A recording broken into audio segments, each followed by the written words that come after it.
ជំរាបសួរពុកម៉ែបងប្អូនជាទីស្រឡាញ់ថ្ងៃនេះនាំបងប្អូនមកទស្សនារំហែអារម្មណ៍ជាមួយខ្ញុំទាំងអស់គ្នាទេសភាពនៅជើងភ្នំមានទឹកខាងក្រោមមានត្រីលើគោកមានភ្នំសរសៃបងប្អូនណាទៅភ្នំហ្នឹងខ្យល់ត្រជ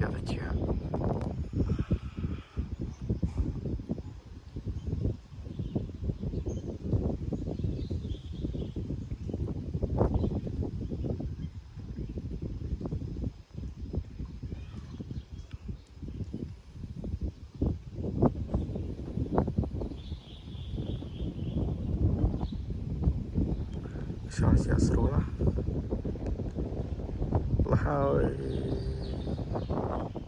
បាក់វិញខ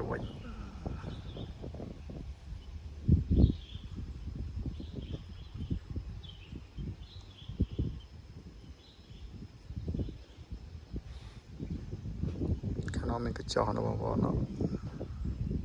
ជាងភ្នំ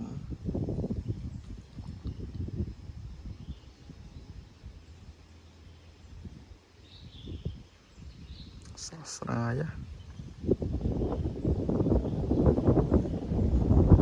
ទៅខាងនោះគឺខាងក្រោមភ្នំមើលទៅជាមើល view ខាងមកស្អាតខ្លាំងណាស់ខាងនោះភ្នំសត្វភ្នំស្អាតខ្លាំងណាស់គេស្ត្រេសអីមកនេះគឺល្អបងប្អូនចង់ដឹងទីតាំងអាចខមមិនសួរខ្ញុំបានខ្ញុំនឹងប្រាប់ឆ្លើយតាមបងប្អូនសួរបាទចឹងក៏សូមអរគុណសម្រាប់ការតាមដានវីដេអូរបស់ខ្ញុំ